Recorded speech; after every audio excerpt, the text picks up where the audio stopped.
The night I realized my marriage was built on lies, it wasn't anger or betrayal that consumed me. It was relief. Ezine sat alone in her sprawling bedroom, staring at the ornate ceiling fan as it spun lazily above her head. She had spent years trying to convince herself that love would grow where duty had planted its roots. But now, sitting amidst the silence of their luxurious home, she felt like an actress who had forgotten her lines mid-performance. Her husband Nwanko had always been kind, polite even, but his touch lacked warmth, his gaze devoid of passion. Their union wasn't born out of romance, but rather a promise made decades ago by two ambitious families who believed wealth could substitute for happiness. She remembered the day they announced their engagement vividly. Both sets of parents beamed with pride, clinking glasses filled with sparkling champagne. "You can't live on love and water," her mother had said firmly when Ezine hesitated. And so, she agreed not because she wanted to but because she didn't know how to say no. Love would come later, they assured her. Or perhaps it wouldn't. Either way, she was expected to fulfill her role. Nwanko traveled frequently, leaving Ezine to manage her father's company during his absence. It wasn't a bad life. She enjoyed her work and thrived under pressure. Yet, there was something missing, a void she couldn't quite name until one fateful evening changed everything. It began innocently enough. Nwanko returned home after months away, bringing with him a stranger, Rashid. Tall, handsome, and exuding an effortless charm. He stood apart from every other man Ezine had ever met. He carried himself with quiet confidence, his piercing eyes betraying a depth she found both intriguing and unnerving. When Nwanko introduced him as his childhood best friend, Ezine offered the guest apartment without hesitation.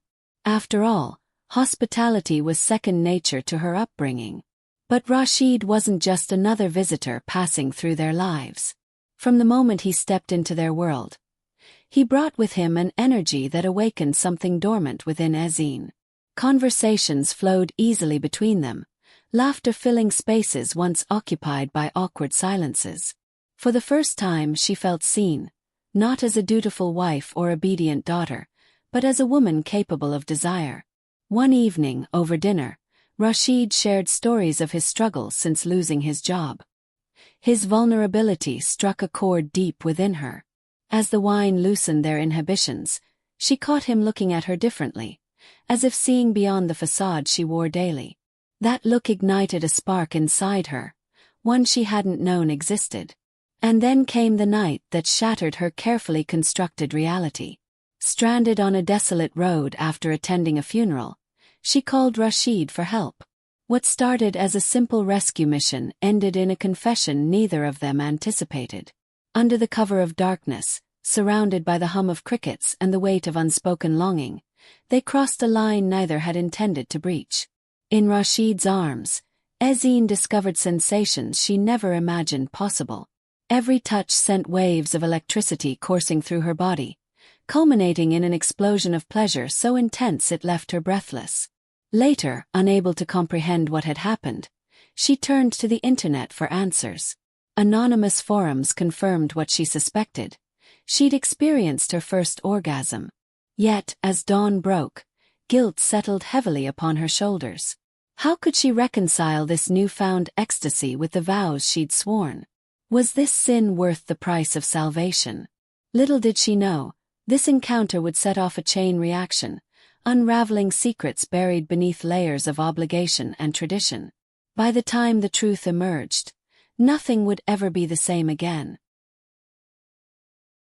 Rashid's presence in their home became more than just a temporary arrangement. It felt like destiny had intervened. Ezine tried to convince herself that her growing fascination with him was harmless curiosity, but deep down she knew better. Every glance, every shared laugh, every accidental brush of hands sent shivers coursing through her body. She had never experienced such chemistry before. Not with Nwanko, not with anyone. At first, Rashid kept his distance, respecting the boundaries of friendship and propriety. But as weeks turned into months, those walls began to crumble. He helped around the house when Nwanko was away, fixing things that needed repair or simply keeping Ezine company during lonely evenings. His kindness wasn't forced. It came naturally, as though caring for others was ingrained in his soul.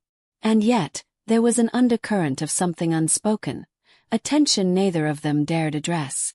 One evening, after a particularly grueling day at work, Ezine found herself sitting on the couch, staring blankly at the television. Rashid entered the room quietly, carrying 2 glasses of red wine. "You look like you could use this," he said softly, handing her one of the glasses.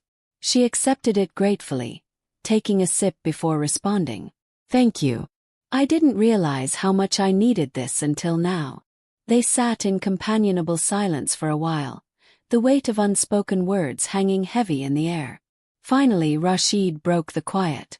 "Ezine, can I ask you something?" "Of course," she replied, her heart skipping a beat. "Do you ever feel trapped? Like life has placed you somewhere you weren't meant to be?" His question caught her off guard. It was as if he had reached into her mind and pulled out her deepest fears. "Sometimes," she admitted hesitantly. "But isn't that what adulthood is about? Sacrificing personal desires for the greater good?" He shook his head slowly. "I don't believe that. Life is too short to live someone else's dream. You deserve happiness, real happiness, not the kind people expect you to have." Tears welled up in her eyes, though she fought to hold them back. No one had ever spoken to her like that before. Not her parents, not Nwanko, not even her closest friends. For the first time, she allowed herself to entertain the idea that maybe she deserved more than the life she'd been handed. Their conversation ended abruptly when they heard the sound of a car pulling into the driveway. Nwanko was home earlier than expected. Panic surged through Ezine as she quickly wiped her tears and straightened her posture. Rashid gave her a reassuring smile before excusing himself to retreat to the guest apartment. When Nwanko walked in, he greeted them both warmly, oblivious to the emotional storm brewing beneath the surface. As Ezine watched him interact with Rashid, she couldn't help but notice the stark contrast between the 2 men. Where Nwanko was reserved and distant, Rashid radiated warmth and sincerity. The realization left her feeling conflicted yet strangely empowered. That night, as she lay in bed beside her husband, Ezine made a silent vow to herself. She would no longer suppress her feelings or deny her desires. Whatever happened next, she would face it head-on, even if it meant risking everything she'd ever known. The days following that fateful evening were filled with stolen glances and lingering touches. Ezine and Rashid danced precariously along the edge of temptation, neither willing to take the final step but unable to resist the pull toward each other. Their interactions became charged with electricity, every word laced with hidden meaning. Nwanko remained blissfully unaware, often praising Rashid for being such a loyal friend. "I don't know what I'd do without him," he told Ezine one morning over breakfast. "It's like having my brother back." Ezine forced a smile, guilt gnawing at her insides. She hated lying to him, but the truth felt impossible to confront. Instead, she buried her emotions deeper, focusing on her responsibilities at work and trying to maintain some semblance of normalcy. But normalcy was slipping further away with each passing day. One afternoon, while Nwanko was out of town, Rashid approached her in the garden. They had been tending to the flowers together, enjoying the cool breeze and the scent of blooming roses. When they finished, Rashid turned to her, his expression serious. "We need to talk," he said firmly. Her stomach churned with apprehension. "About what?" "Us," he replied, his voice barely above a whisper. "This, whatever it is between us. It's getting harder to ignore." Ezine's breath hitched. She wanted to deny it, to tell him they were imagining things, but the words wouldn't come. Instead, she nodded silently, allowing him to continue. "I care about you, Ezine. More than I should. But I won't let myself act on it unless you want me to. This isn't fair to Nwanko, or to either of us." Tears pricked her eyes as she struggled to respond. I don't know what I want anymore. Everything feels so complicated." He reached out, gently brushing a strand of hair from her face. "Then let's figure it out together." No pressure, no expectations. Just honesty. For the first time in years, Ezine felt truly seen. In that moment, surrounded by the beauty of nature and the weight of Rashid's confession, she realized that love wasn't supposed to be this hard. Maybe it was time to stop running from her heart and start listening to it instead. Ezine couldn't shake off the conversation she'd had with Rashid in the garden. His words echoed in her mind like a haunting melody, beautiful yet dangerous. "Let's figure it out together," he'd said. His voice steady but laced with vulnerability. The problem was, figuring things out meant confronting truths she wasn't ready to face. Nwanko returned home 2 days later, oblivious to the storm brewing beneath his roof. He greeted Ezine warmly as always, before disappearing into his study to catch up on emails. Watching him retreat behind closed doors, Ezine felt a pang of guilt, and something else she couldn't quite name. Was it resentment, frustration, or perhaps relief? She tried to focus on mundane tasks, organizing paperwork, tidying up the house, but her thoughts kept drifting back to Rashid. What would happen if they acted on their feelings? Would Nwanko ever forgive them? More importantly, could she live with herself knowing she'd betrayed her vows? That evening after dinner, Rashid joined her in the living room. They sat across from each other, the air thick with unspoken tension. Finally, unable to bear the silence any longer, Ezine spoke. "What do we do now?" she asked softly, her eyes meeting his. Rashid hesitated, choosing his words carefully. "We take it slow. No rushing, no pressure. Just honesty. If this is real, if what we feel is real, it'll find its way." "But what about Nwanko?" she whispered, her voice trembling. "He doesn't deserve this." "No, he doesn't," Rashid agreed. "And that's why we need to be careful. This isn't about hurting him. It's about understanding ourselves." "But Ezine," he leaned forward, his gaze piercing. "If we're going to do this, we have to be sure. Because once we cross that line, there's no turning back." Her heart raced at his words. She wanted to argue, to tell him they were playing with fire, but deep down she knew he was right. This wasn't just infatuation or fleeting desire. It was something deeper, something primal. And denying it only made the ache worse. The next morning, Ezine woke up feeling lighter, as though a weight had been lifted off her shoulders. For the first time in years, she allowed herself to imagine a different future, one where happiness wasn't dictated by duty or tradition. It was terrifying, yes, but also exhilarating. As the weeks passed, Ezine found herself growing bolder. She began seeking out moments alone with Rashid, finding excuses to spend time with him whenever Nwanko was away. At first, these encounters were innocent enough. Long conversations over coffee, walks in the garden, shared laughter during quiet evenings. But soon, the boundaries between friendship and intimacy blurred. One afternoon, while Nwanko was attending a business meeting, Ezine and Rashid decided to explore the nearby market. The bustling streets were alive with color and sound, vendors shouting offers and children laughing as they ran past. Ezine felt a sense of freedom she hadn't experienced in years, her hand brushing against Rashid's as they navigated the crowd. "Do you remember the last time you went to a market like this?" Rashid asked, his tone playful. Ezine laughed, shaking her head. "Not since I was a child. My parents always sent someone else to do the shopping." "Well, maybe it's time you rediscovered the simple joys of life," he teased, handing her a ripe mango. "Here, try this." She took a bite, savoring the sweetness. For a moment, the world around them faded away, leaving only the two of them standing in the sunlight. It was a fleeting moment of perfection, one that shattered when Nwanko called unexpectedly. "Where are you?" he asked, his voice sharp with suspicion. Ezine froze, panic gripping her chest. I'm at the market. I needed some fresh produce." There was a pause on the other end of the line.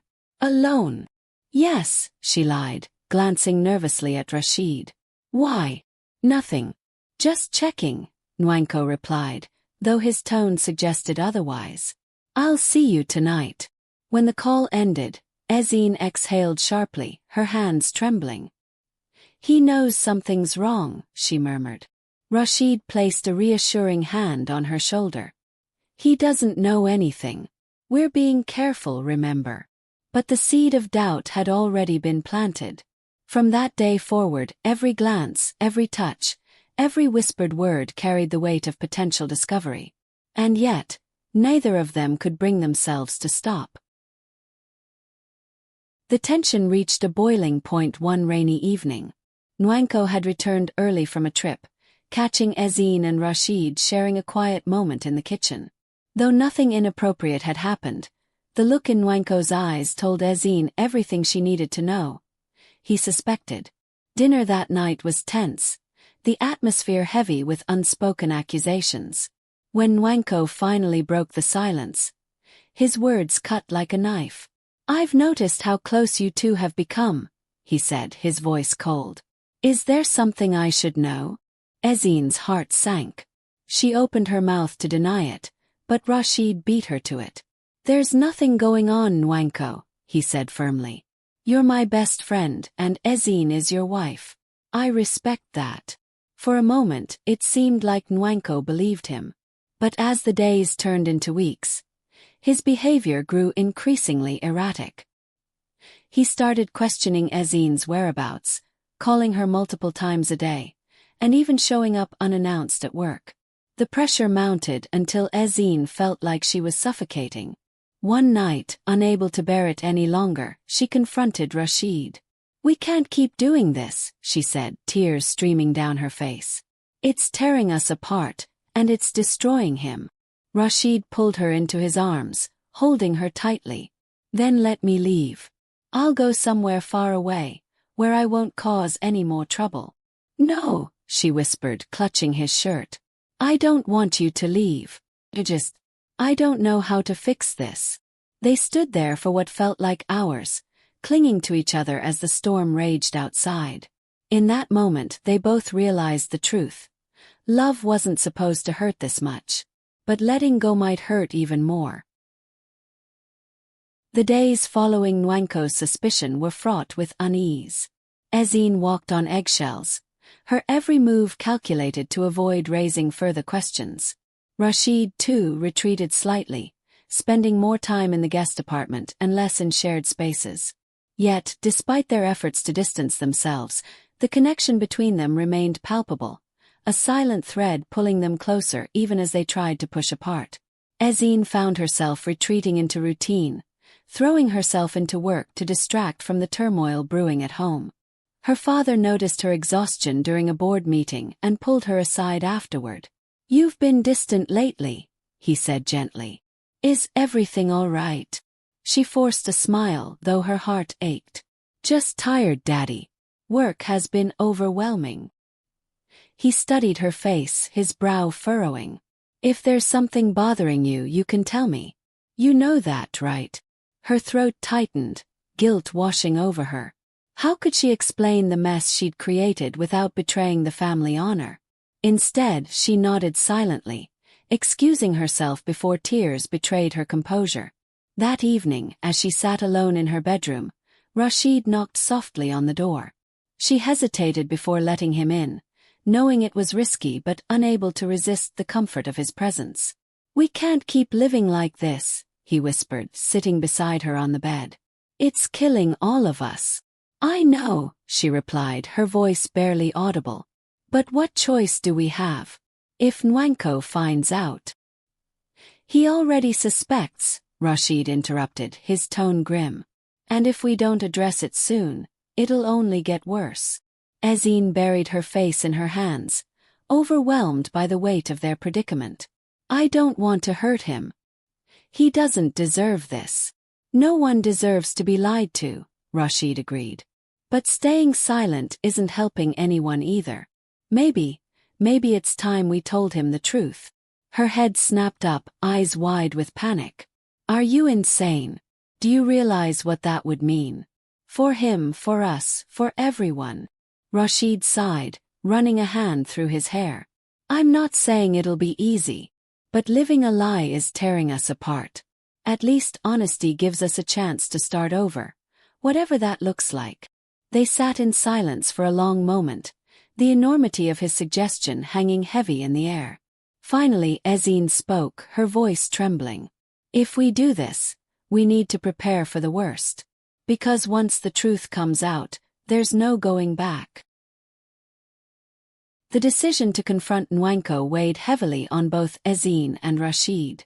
They spent days rehearsing what to say, how to frame their confession in a way that minimized harm. But no amount of preparation could ease the knot of dread twisting in Ezine's stomach as she approached her husband one quiet evening. "Nwanko," she began hesitantly, her hands clasped tightly in her lap. "We need to talk." He looked up from his laptop, eyebrows raised. "About what?" She glanced toward the door where Rashid stood waiting.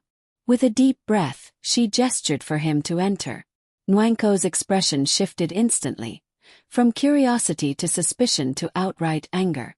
"What's going on?" he demanded, his voice sharp. Ezine swallowed hard, her resolve wavering under his intense gaze.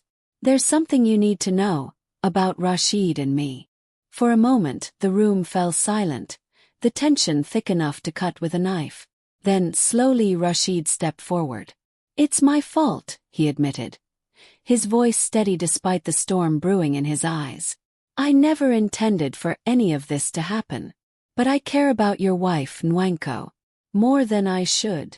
Nwanko stared at them, disbelief etched across his features. "You're telling me you two are together?" "It's complicated," Ezine interjected, tears streaming down her face. "We didn't plan for this to happen. Just did. And I'm so sorry for hurting you. You didn't deserve this." Nwanko stood abruptly, pacing the room like a caged animal. "How long has this been going on?" "A few months," Rashid confessed. "But nothing physical until recently." Nwanko stopped mid-stride, his fists clenched at his sides. "Get out," he growled, pointing at Rashid. "Both of you. Get out of my house." Ezine reached for him, desperate to explain, but he recoiled as though burned. "Please, Nwanko, let's talk about this." "There's nothing left to say," he snapped, his voice breaking. "You made your choice.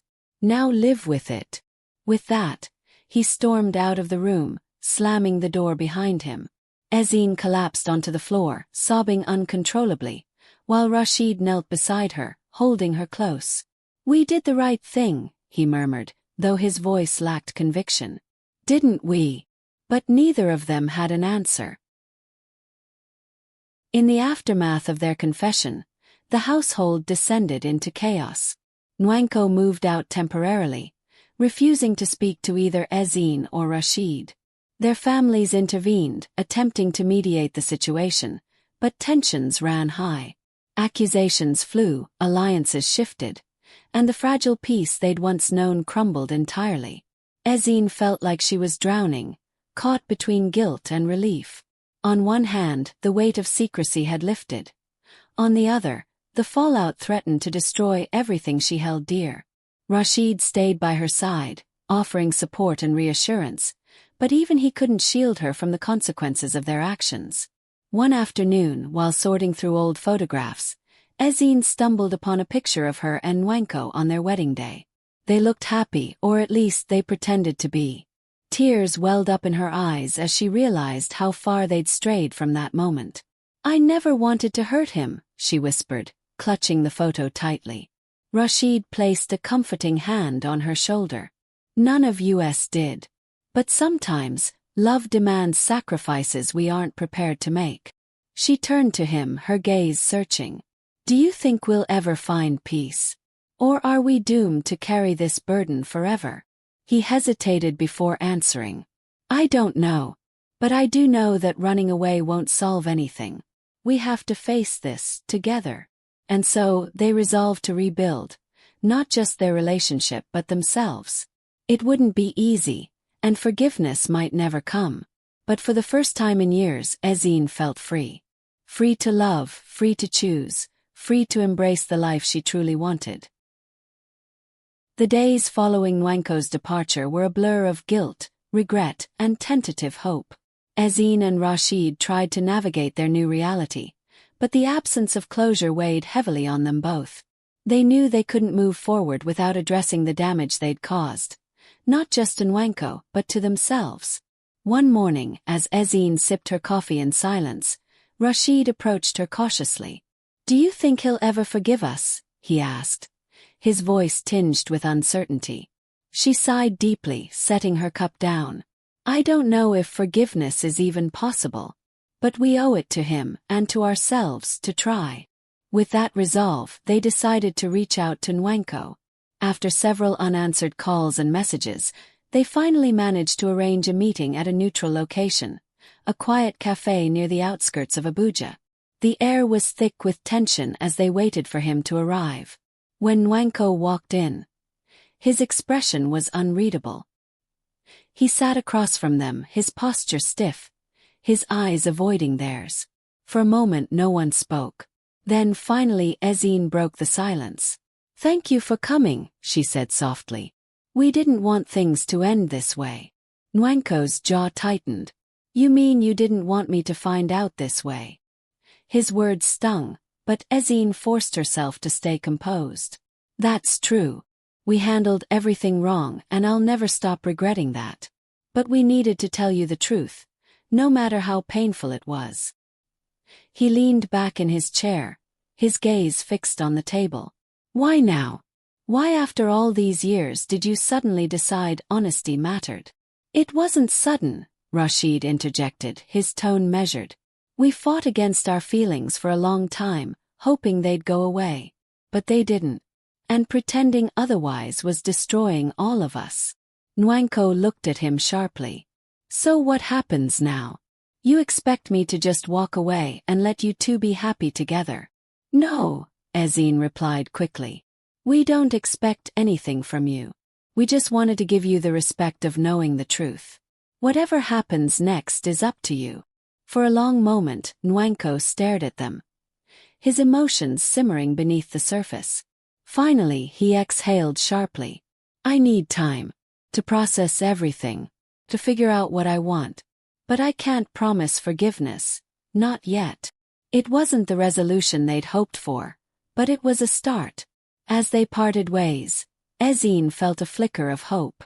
Maybe, just maybe, healing was possible even if it took time. In the weeks that followed, Ezine and Rashid focused on rebuilding their lives. Nwanko remained distant, though he occasionally responded to their attempts at communication. His silence was painful, but it gave them space to reflect on their own mistakes and growth. Ezine threw herself into her work, channeling her emotions into productivity. Her father noticed the change in her demeanor and pulled her aside one evening. "You seem lighter," he observed. "Is everything okay?" She hesitated before answering. "Things are complicated, Daddy. But I'm learning to face my choices instead of running from them." Her honesty surprised him, and he studied her carefully. Sometimes life forces us to make decisions we never imagined. What matters is how we handle the consequences. His words stayed with her long after their conversation ended. That night, as she lay in bed beside Rashid, she turned to him. "Do you ever wonder if we made the right decision? Telling Nwanko the truth?" Rashid propped himself up on one elbow, looking at her thoughtfully. "Every day. But I also know that lying would have destroyed us in the long run. At least now we have a chance to build something real, even if it's messy." She nodded, resting her head against his chest. "I just hope Nwanko finds peace too. He deserves that much." As they drifted off to sleep, Ezine realized that love wasn't about perfection, it was about navigating imperfections together. And though the road ahead was uncertain, she was ready to face it head-on. To their surprise, not everyone condemned Ezine and Rashid for their actions. Some friends and family members, upon hearing the full story, expressed understanding, even empathy. One such ally was Nwanko's younger sister, Ngozi, who reached out to Ezine unexpectedly. "I heard about what happened," Ngozi said over the phone, her tone gentle. "Can we meet?" There's something I want to say. They met at a small park, where Ngozi greeted Ezine with a warm hug. I won't pretend I wasn't shocked when Nwanko told me, she admitted. But after thinking about it, I realized something. None of you are villains here. You're just human. Ezine blinked back tears, touched by her words. Thank you for saying that. It means more than you know. Ngozi smiled sadly. My brother has always struggled with vulnerability. Maybe this will force him to confront some truths he's been avoiding. But whatever happens, I hope you find happiness, for both your sakes. Her support buoyed Ezine's spirits, reminding her that not all relationships had to be lost in the wake of their choices. Slowly but surely, she began to see glimmers of hope amidst the wreckage. As months passed, Ezine and Rashid settled into a cautious rhythm. They rented a modest apartment together, determined to create a life free from the shadows of their past. Though they missed the luxuries of their previous lifestyle, they found joy in simplicity, the kind of happiness money couldn't buy. Meanwhile, Nwanko began attending therapy sessions, encouraged by Ngozi and a few close friends. Through counseling, he confronted his own insecurities and acknowledged the cracks in his marriage long before Rashid entered the picture. While he hadn't forgiven them completely, he started to accept that their betrayal wasn't entirely personal. It was a symptom of deeper issues they'd all ignored. One evening he called Ezine unexpectedly. "Can we talk?" he asked, his voice softer than it had been in months. They met at the same cafe where their fragile truce began. This time, however, the atmosphere felt less hostile. Over coffee, Nwanko shared his progress in therapy and admitted that he still loved her, but not in the way a husband should love a wife. "I think we both deserve better," he said quietly. "Not just from each other, but from ourselves."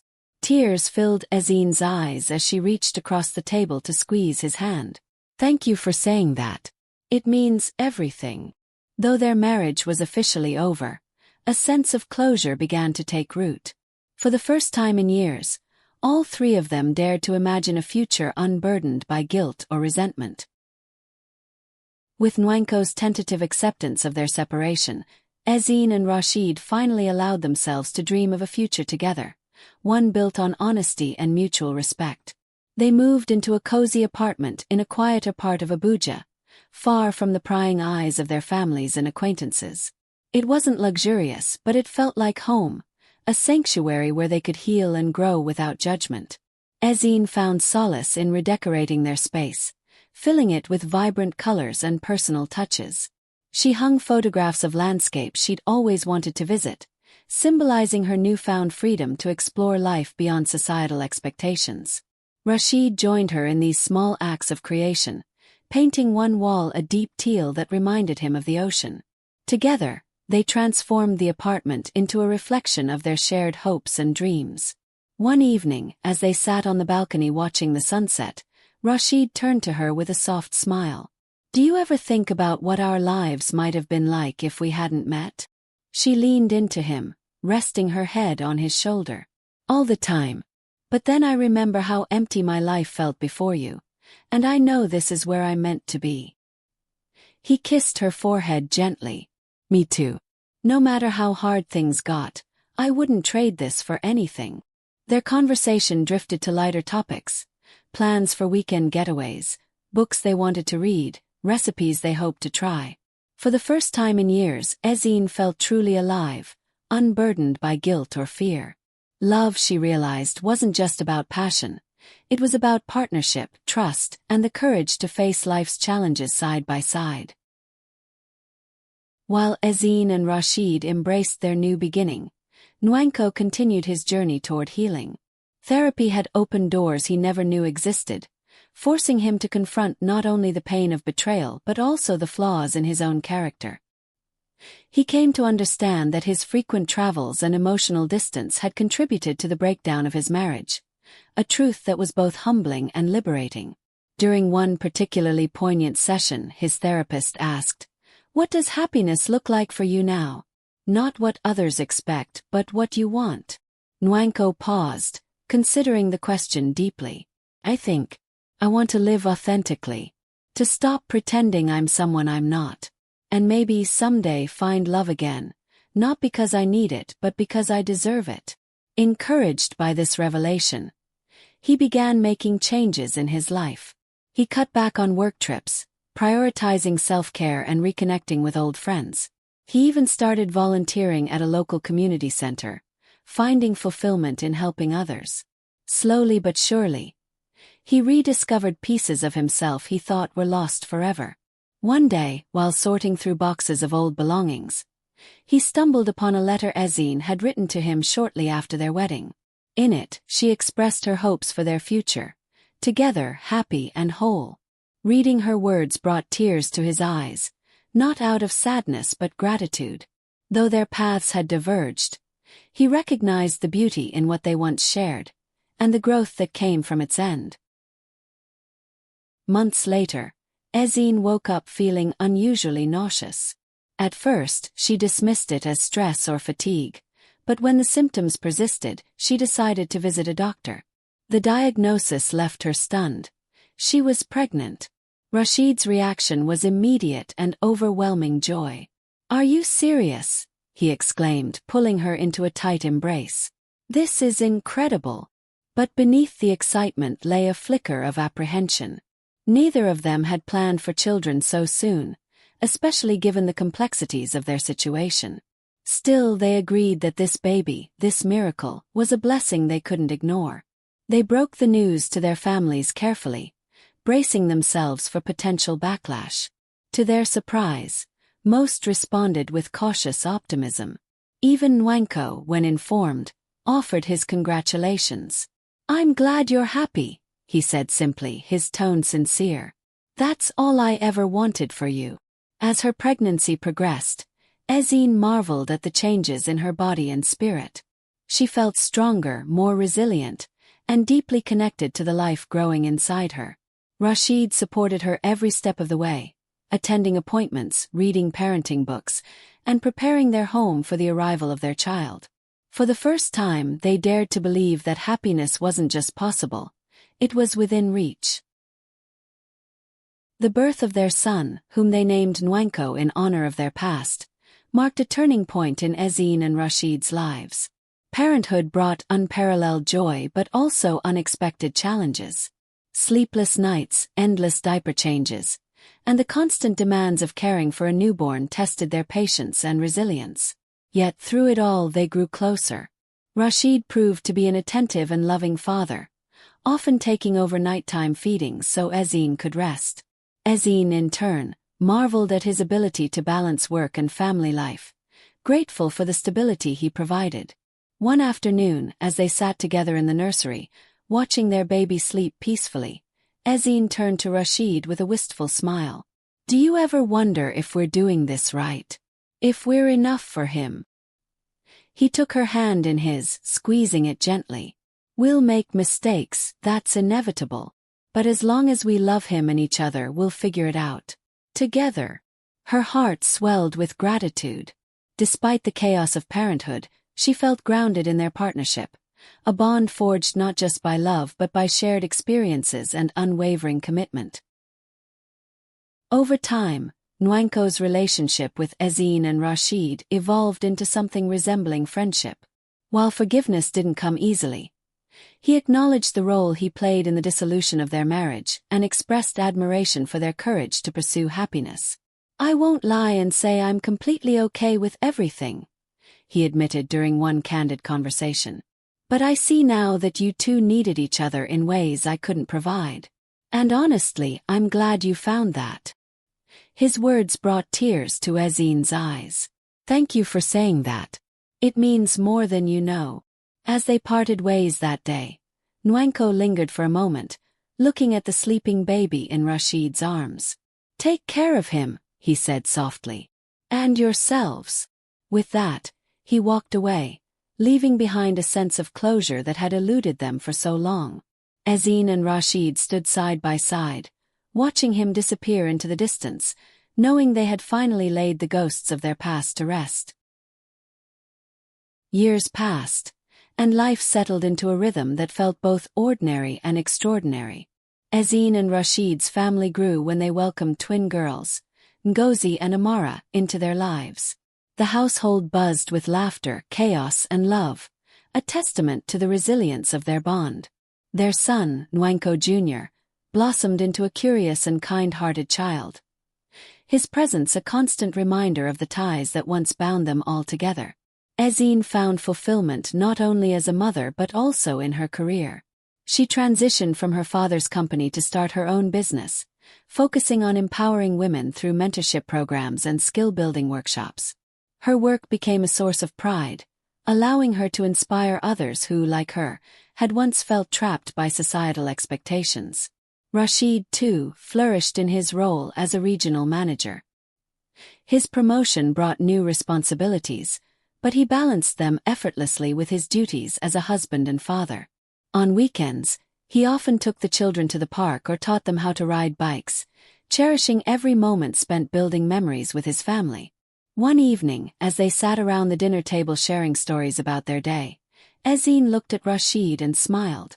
"Do you remember when we thought happiness was impossible?" He chuckled, reaching across the table to hold her hand. "Every single day. But now I know better." Their children chimed in with giggles, oblivious to the weight of their parents' past struggles. For Ezine and Rashid, that was the greatest gift of all, the ability to create a life where love and joy outweighed pain and regret. On a crisp December morning, Ezine stood on the balcony of their home, watching the sunrise paint the sky in hues of gold and pink. It was a quiet moment of reflection, one she cherished deeply. Behind her, Rashid approached, wrapping his arms around her waist. "What are you thinking about?" he asked softly. "Everything," she replied, leaning into his embrace. "How far we've come, how much we've grown, and how grateful I am for this life we've built." He kissed the top of her head, his voice filled with emotion. "We didn't take the easiest path, but I wouldn't change a thing. You've made me the happiest man alive."